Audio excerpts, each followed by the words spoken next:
Ika-22 araw. Paano tayo pinahahalagahan ng Diyos sa kanyang pagtawag sa atin bilang isang bayan dito sa Batangan?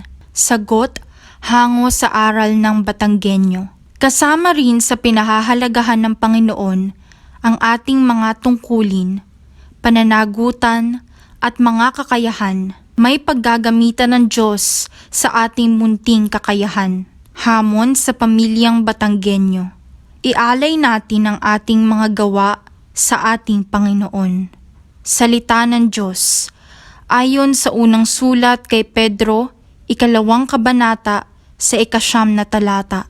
Ngunit kayo ay isang lahing pinili, mga maharlikang pari, isang bansang hinirang, bayang pag-aari ng Diyos, pinili upang magpahayag ng mga kahangahangang ginawa niya. Siya ang tumawag sa inyo mula sa kadiliman patungo sa kanyang kahangahangang kaliwanagan. Maikling pagninilay. Bilang isang bayan ng Diyos, wala sa ating sayang.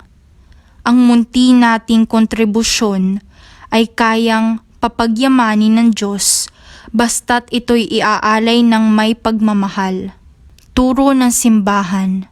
All renewal in the church must have mission as its goal, if it is not to fail or fall into prey to a kind of ecclesial introversion. Panalangin.